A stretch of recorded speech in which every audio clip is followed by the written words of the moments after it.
अस्सलाम वालेकुम। उम्मीद है कि आप सब खैरियत से होंगे। देरी के लिए माज़रत चाहता हूँ। दरअसल मेरे इम्तहानात हो रहे थे जिसकी वजह से मैं उनमें मसरूफ़ था और वीडियो अब तक नहीं आ पा रही थी। पर क्योंकि अब मेरे इम्तहानात ख़त्म हो चुके हैं और अब कोई देरी नहीं होगी वीडियोज़ में, तो इसलिए अब आप तक वीडियोज़ टाइम पे पहुँचेंगी।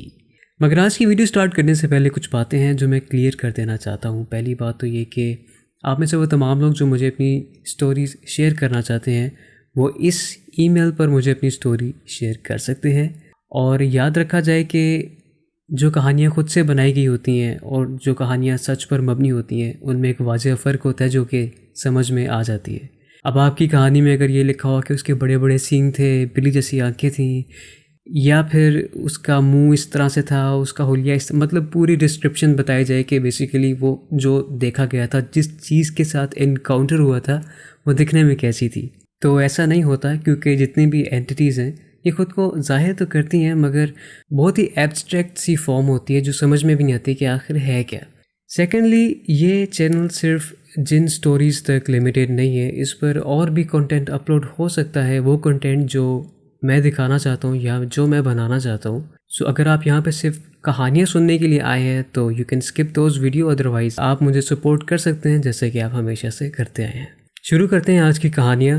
मगर आज की कहानियों में कुछ एलिमेंट्स हैं जो कि काफ़ी कॉमन है, स्पेशली नानी वाला एलिमेंट और किराए के घर वाला एलिमेंट, काले साए वाला एलिमेंट। ये कुछ ऐसे एलिमेंट्स हैं जो कि तमाम कहानियों में कॉमन है और मुझे खुद समझ नहीं है कि ये ऐसा क्यों है, क्योंकि जितने भी मैंने मेल्स पढ़ी हैं वो आप सब की तरफ से ही आई हैं। जो हमारी पहली कहानी है वो हमें उज़ैर ने भेजी है। तो ये कहानी उनके नानी के साथ पेश आई जब उनके नानी एक घर में शिफ्ट हुई। वो घर शुरुआत में तो ठीक रहा था मगर फिर उसके बाद उस घर में कुछ पुरअसरारियत सी महसूस होने लगी। वो क्या थी, सुनते हैं। ये वाक़या शिकारपुर सिंध में मेरी नानी के साथ पेश आया जब मेरी वालिदा और उनके दीगर बहन भाई कम उम्र हुआ करते थे। मेरी नानी के हालात तब माली तौर पर ख़राब थे। नाना का इंतकाल हो चुका था जिसकी वजह से घर को बच्चों समेत चलाना बेहद मुश्किल था। माली हालात ख़राब होने की वजह से अपना कोई ठिकाना भी नहीं था, लिहाजा किराए के घरों में किराया ना देने पर बार बार निकाल दिया जाता था। कुछ अरसे बाद उन्हें एक घर मुयस्सर आया जहां वो कुछ देर तवील रिहाइश पजीर रहे। मेरी वालिदा, जिनकी उम्र तब कम थी, वो बताती हैं कि वो घर कच्चा था, यानी कि मिट्टी की दीवारें और कमरे बने हुए थे और एक अजीब सी वहशत उस घर में तारी रहती थी, जैसे यहाँ पर कुछ है मगर दिखाई नहीं देता। मगरिब के बाद नानी और सारे बच्चे छत पर जाकर लेटा करते थे और वहीं सोया करते थे। मगर उस छत पर एक मखसूस कमरा था जहां मगरिब के बाद धुआं निकलता दिखाई देता था। इस हवाले से जब मेरी वालिदा ने मेरी नानी से पूछा तो नानी ने इस बात को दरगुजर कर दिया। चुनाचे ये रोज़ शाम का मामूल बन गया। मेरी खाला, जिनकी उम्र तब 6 या 7 साल थी और मेरी वालिदा से कम उम्र थी, एक रोज़ शाम का वक्त था, सोने के लिए सभी लेट चुके थे। उन्हें हाजत महसूस हुई तो उन्होंने नानी से दरख्वास्त की कि मुझे बाथरूम ले जाए। नानी उन्हें अपने साथ नीचे ले गई। खाला अभी बाथरूम में ही थी कि उन्हें भैंस की ज़ोरदार आवाज़ सुनाई दी। ताज्जुब की बात तो ये थी कि ना उनके घर में कोई जानवर था और ना ही उनके घर के आसपास कोई जानवर था। आवाज़ भी ऐसी जो बिल्कुल घर के दरमियान से उन्हें सुनाई दी। न जाने ये खौफ था या फिर उनका वहम, मगर वो भागकर नानी के पास जा पहुंची और उन्हीं के साथ सो गई। अगले दिन जब सब उठे तो देखा कि खाला की एक आंख लाल थी जिसकी बाहरी जिल्द नीली हो चुकी थी, जैसे किसी ने ज़ोरदार मुक्का उनकी आंख पर मारा हो। इस सब मामलात को देखते हुए मेरे मामू, जो कि मेरी वालिदा से बड़े थे, इस बात से इख्तलाफ करते रहे कि इस घर में कुछ है। अब क्योंकि सभी ने छत पर सोना बंद कर दिया था, मगर मामू को अभी भी छत पर ही सोना था। नानी के मना करने के बावजूद भी वो इस बात से इख्तलाफ करते रहे कि इस घर में कुछ पुरअसरार है और कहने लगे कि ऐसा कुछ भी नहीं, महज वहम है आप सबका। उसी शाम को जब मामू छत पर जाने लगे तो सीढ़ियों पर उन्हें चिड़िया की आवाज़ आने लगी। शाम का वक्त था तो सभी परिंदे अपने घोंसलों में जा चुके होते हैं।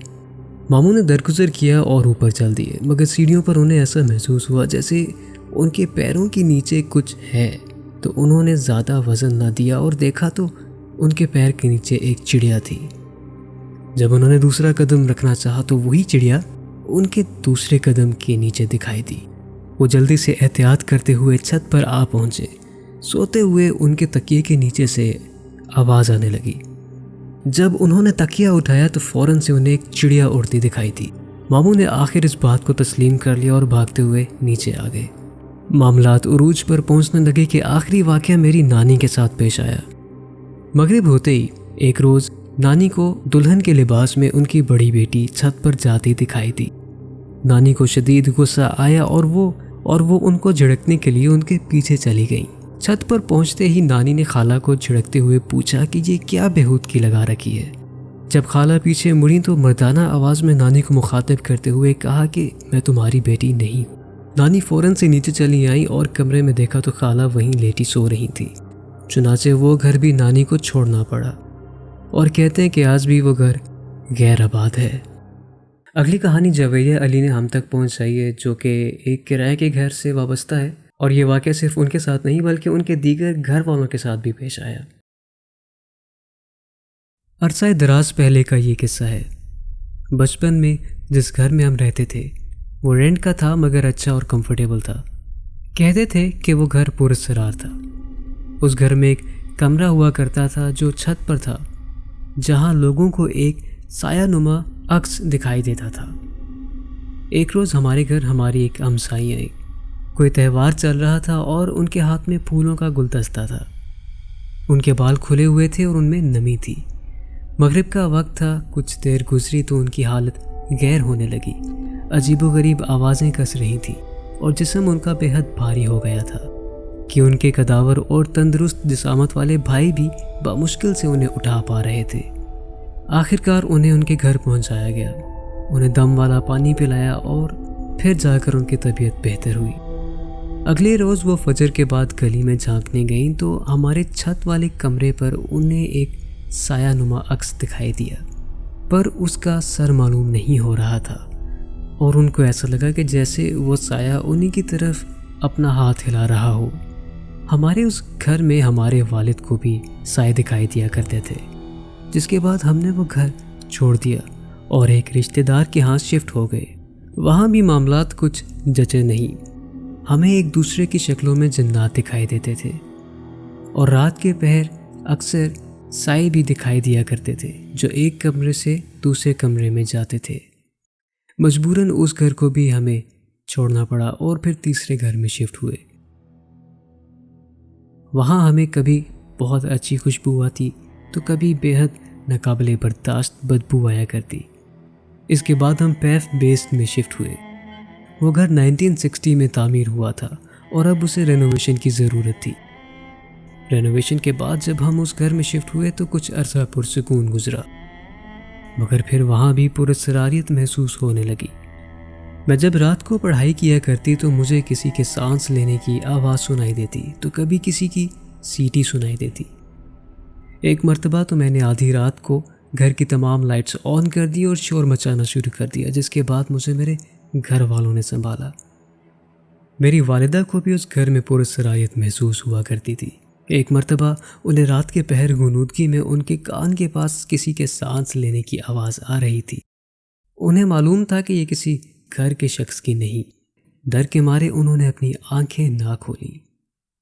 معاملات اسی طرح چلتے رہے، چنانچہ وہ گھر بھی ہمیں چھوڑنا پڑا۔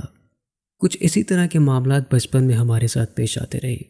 ایک گھر سے دوسرے گھر میں ہمیں شفٹ ہونا پڑا، مگر الحمدللہ جس گھر میں ہم اب رہائش پذیر ہیں یہاں پر اب ایسے کوئی معاملات درپیش نہیں آتے۔ یہ کہانی ہمیں احمد رضا نے بھیجی ہے۔ یہ ان کے دادا کا واقعہ ہے جو انہوں نے ہمارے ساتھ شیئر کیا ہے۔ جب ان کے دادا کی عمر 10 سے 12 سال تھی تب ان کے گاؤں میں ایک میلہ لگا تھا۔ اس میلے سے واپسی پر ان کے ساتھ کچھ اس طرح کا واقعہ پیش آیا جو کافی ناقابل فراموش تھا۔ یہ قصہ اس دور کا ہے جب پاکستان اور ہندوستان ایک ہوا کرتے تھے۔ میرے دادا کی عمر تب 10-12 سال تھی اور یہ واقعہ انہی سے جڑا ہے۔ تب کا دور اب کے دور سے مختلف اور خوشحال تھا۔ تب لوگوں کے مکان کچے مگر دل مضبوط ہوا کرتے تھے۔ ایک روز میرے دادا کے گاؤں میں میلہ لگا جو کہ رات دیر تک چلتا رہا۔ میرے دادا کے ہمراہ انہی کے ہم عمر دوست بھی تھے جو اس میلے میں شغل مستی کر رہے تھے۔ آخرکار میلہ اپنے اختتام کو آ رہا تھا تو دادا اور ان کے دوست بھی واپسی کو نکل دیے۔ راستے میں ہنستے کھیلتے اپنی باتوں میں سبھی مگن تھے کہ کچی سڑک کے کچھ فاصلے پر ان کو 3 بکری کے بچے دکھائی دیے۔ بقول دادا کے वो मेमने बहुत खूबसूरत और साफ रंग थे। उन्हें देखकर आंखें नहीं भर रही थीं, लिहाजा उन्होंने एक एक बच्चा उठा लिया और घर को चल दिए। गोद में उठाए उन बच्चों को सभी प्यार से सहला रहे थे कि दादा जान के दोस्त के कदम उनसे टकराए, जिस पर उन्होंने अपने दोस्त से मुखातिब होकर कहा कि थोड़ा फासला रखो, तुम्हारे कदम मुझसे टकरा रहे हैं। उनके दोस्त ने उनसे कहा कि मैं तो इतने फासले पर हूँ, तुमसे नहीं टकरा रहा। जब दादा ने अपने दोस्त की बात सुनी और कदमों की तरफ देखा तो जो बकरी का बच्चा उनकी गोद में था उसकी टांगें गैर मामूली तौर पर दादा के पैरों तक लटक रही थी, जिसके बायस वो मेरे दादा की टांगों से टकरा रही थी। ये मंजर मेरे दादा के अलावा उनके दोस्तों ने भी देखा, जिस पर सब ने उन बच्चों को ज़मीन पर फेंका और शिद्दत से घर की तरफ दौड़ लगा दी। और जब पीछे मुड़ के देखा तो उन्हें वही 3 बच्चे गैर मामूली तौर पर उनके पीछे भागते हुए दिखाई दिए। आयात का विर्द करते दौड़ते चिल्लाते सब अपने घरों को जा पहुँचे, जिसके बाद वो शदीद बुखार का शिकार हो गए। सुबह होश आने पर बड़ों को तफसीलात से आगाह किया तो मालूम हुआ कि वो छलावे का शिकार बन गए थे, जिससे वो जिंदा सलामत बच गए। इस वाक़े के बाद दादा ने अल्लाह का शुक्र अदा किया और रात के पहर घर से निकलने पर परहेज़ किया। ये वाक़या जिन मोहतरमा ने हमारे साथ शेयर किया है, ये बेसिकली उनके बचपन से जुड़ा एक एलिमेंट है जो अभी तक उनके जहन में मौजूद है। होता है कि बचपन में कुछ तजुर्बात हमारे साथ इस तरह के गुजरते हैं कि वो हमेशा हमारी ज़िंदगी में हमारे साथ रहते हैं। आइए सुनते हैं। हमारा तजुर्बा एक ऐसे घर में रहा है जिससे मेरी यादें भी जुड़ी हैं, मगर एक ऐसा पहलू है जो हमेशा के लिए मेरी ज़िंदगी से जुड़ चुका है। उस घर में मुझे एक साया दिखाई देता था जिसका हुलिया किसी फिल्म कैरेक्टर से कम नहीं था, मगर क्योंकि मुझे ख्वाब और होश में फ़र्क मालूम था तो मैं ये कह सकती हूँ कि मुझे होश में दिखाई देता था। ना मैं कभी उससे डरी, ना उसने मुझे कभी डराया, मगर उसका हुलिया अब सोचती हूँ तो खौफ सा महसूस होता है। मालूम होता था जैसे उसने लॉन्ग कोट पहना हो और सर पर काउबॉय वाली टोपी पहनी हो। उसकी आंखें बिल्लीनुमा मालूम होती थी। अक्सर जब वो घर में किसी एक जगह से दूसरी जगह गुजरता तो मुड़कर मुझे लाजमी देखता। उसे मालूम होता कि जैसे मैं उसे देख रही हूँ। कम उम्र थी, कभी डर नहीं लगा, मगर अपने वालिदैन को मैंने इस बात से महरूम नहीं रहने दिया। मेरे वालिदैन का कहना था कि मैं ख़याली दोस्त बना चुकी हूँ। एक अरसा उस घर में गुजारा और फिर वो घर छोड़ दिया। बहुत अरसे बाद मेरे वालिद ने हमसे इस बात का इंकिशाफ किया कि उन्हें भी वहाँ पर एक साया दिखाई देता था, मगर उन्होंने कभी इस बात का इजहार इसलिए नहीं किया कि कहीं हम घर वालों में खौफ ना पैदा हो जाए। ये वाक़या जिनका है ये उनके साथ बचपन में पेश आया। खिलौनों के साथ उन्हें बहुत लगाव था, तो एक दफ़ा उनके वालिद उनके लिए खिलौना लेकर आए, मगर फिर उस खिलौने के ज़रिए उनके साथ एक ऐसा तजुर्बा पेश आया जो है तो काफ़ी नाकाबिले यकीन, मगर फिर भी सुनते हैं। बचपन में मेरे अब्बा मेरे लिए एक खिलौना ख़रीद कर लाए थे। वो खिलौना एक रोबोट था और उसके फंक्शंस लिमिटेड थे, जैसे मुंह से रिंग्स निकालना और वॉक करना। इसके अलावा उसका मज़ीद कोई भी फंक्शन नहीं था। मैं रोज़ उसके साथ खेला करता था और खेल कर उसे टेबल पर रख दिया करता। एक रोज़ हमने अपने रिश्तेदारों के यहाँ जाना था। जाने से पहले मैं अपने खिलौने से खेल रहा था और खेलने के बाद साइड टेबल पर रख कर दरवाजे की तरफ चल दिया। तब क्योंकि छोटा था तो मुड़कर मैंने उस खिलौने को हाथ हिलाया और बाय बाय कहा। हुआ कुछ ऐसा कि उस रोबोट का चेहरा मेरी तरफ हुआ, उसने हाथ हिलाया और उसकी लाइट ऑन हुई, जैसे उसने मुझे रिस्पॉन्स दिया हो। ये बात मेरे लिए काफ़ी खौफनाक थी क्योंकि मैंने उसे रखने से पहले ऑफ़ कर दिया था और उसके फंक्शंस क्योंकि मैं जानता था कि बहुत लिमिटेड थे और ख़ास तौर पे किसी इंसान को रिस्पॉन्स देना तो उसके फंक्शंस में बिल्कुल नहीं था, और वो इंसान जो उससे 3-4 फीट के फासले पर हो। ये वाक़या भी खिलौनों से ही जुड़ा है। अब मुझे समझ नहीं आ रही कि आखिर इतनी ज़्यादा कॉमन चीज़ें क्यों आ रही हैं, पर जो भी था this was all in my mail और मैं वहीं से पढ़कर आपको नरेट कर रहा हूँ। तो ये भी किस्सा खिलौनों से ही जुड़ा है। इनके जहन में बचपन में किसी ने ये बात डाल दी कि खिलौनों में भी जान आ जाया करती है, और फिर इनके साथ क्या कुछ वाक़यात पेश आए, आइए सुनते हैं। जब मैं छोटी थी तो किसी ने मेरे जहन में ये बात डाल दी कि खिलौनों में भी जान आ जाती है, और ये बात मेरी खौफ की एक वजह बन गई। مگر حیرت انگیز بات تو یہ ہے کہ جو قصہ مجھ سے منسلک ہے وہ میرے گھر والوں نے بھی محسوس کیا، بلکہ اپنی آنکھوں سے دیکھا۔ ہماری جوائنٹ فیملی ہوا کرتی تھی۔ میں اپنی چھوٹی کزن کے کھلونوں سے کھیل رہی تھی۔ اب کیونکہ میرے ذہن میں یہ بات تھی کہ کھلونوں میں بھی جان آ جاتی ہے، تو مجھے کھلونوں سے خوف محسوس ہونے لگا۔ تو میں نے ان کھلونوں کو صوفے پر الٹا کر رکھ دیا۔ رات کو میں اسی کمرے میں سو رہی تھی۔ میری ایک کزن تھی جس کی ٹانگوں میں درد ہو رہی تھی، تو اس نے مجھے جگایا اور کہا کہ میری ٹانگیں دبا دو۔ میں اس کی ٹانگیں دبانے لگی اور دباتے دباتے میری نظر ان کھلونوں پر پڑی جو صوفے پر میں نے الٹا کر رکھے تھے۔ مگر اب وہ کھلونے الٹے نہیں تھے، بلکہ ان کا رخ میری طرف تھا، جو دیکھ کر میں بے حد خوف زدہ ہو گئی اور کمرے سے باہر اپنی والدہ کو اپنے خوف کے متعلق بتانے چلی گئی، جس پر وہ کمرے میں میرے ساتھ آ کر لیٹ گئی۔ ہم سو رہے تھے کہ میری والدہ بتاتی ہیں کہ کچھ دیر بعد انہیں ان کے سینے پر وزن محسوس ہوا۔ آنکھ کھولی تو ان کے سینے پر کوئی بچہ نما وجود تھا۔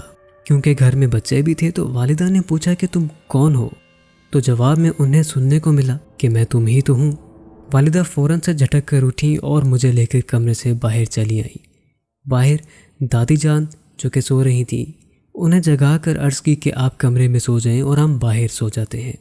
دادی کو بھی سمجھ آ گئی تھی کہ کچھ تو ہوا ہے ان کے ساتھ، تو دادی بنا کوئی بات کیے کمرے میں آ گئی۔ کیونکہ دادی ایک نڈر انسان تھیں تو وہ وہاں لیٹ گئی۔ کچھ دیر بعد انہیں ڈریسنگ ٹیبل کی ڈرور کھلنے کی آواز آئی۔ جب انہوں نے آنکھ کھول کر دیکھا تو ڈریسنگ ٹیبل کے ساتھ ایک عورت کھڑی تھی جو غیر معمولی طور پر ڈریسنگ ٹیبل سے زیور نکال کر پہن رہی تھی۔ دادی جان کو اتنی تو پہچان تھی کہ کون عورت گھر کی ہے اور کون نہیں۔ انہوں نے اس وقت کوئی حرکت نہ کرنے میں ہی بہتر سمجھا اور آیت پڑھ کر سو گئیں۔ آج بھی جب ہم اس معاملے کو ڈسکس کرتے ہیں تو میری والدہ بتاتی ہیں کہ اکثر شیطان بھی انسان کا ایمان کمزور کرنے کے لیے ایسی حرکتیں انجام دیتا ہے، لہٰذا انسان کو ہمیشہ پاکیزگی کی حالت میں رہنا چاہیے۔ امید ہے کہ آپ کو یہ آج کا ایپیسوڈ پسند آیا ہوگا، حالانکہ اس میں بہت ساری چیزیں اور آلموسٹ سبھی کہانیاں ایک دوسرے سے کامنلی ریلیٹڈ تھیں۔ آئی ڈونٹ نو ایسا کیوں ہوا، مگر ایسا تھا۔ سو اینی ہاؤ، امید ہے کہ آپ کو یہ ایپیسوڈ پسند آیا ہوگا۔ As always you know what to do. اور ہاں، last but not least, next جن اسٹوری اپلوڈ کرنے سے پہلے میں ایک کیجول ویڈیو ہے جو اپلوڈ کرنا چاہوں گا۔ وہ کوئی جن اسٹوری نہیں ہوگی، بس میری پرسنل لائف سے ریلیٹڈ ہے، میرے دوستوں سے ریلیٹڈ ہے، کچھ ایسا جو میرا دل کیا ہے کہ میں اس کے اوپر بات کروں، وہ بناؤں۔ تو اگر آپ نے اس چینل کو صرف اسٹوریز کے لیے سبسکرائب کیا ہے تو you can skip that video, otherwise آپ وہ بھی دیکھ سکتے ہیں۔ I don't mind that. See you next time.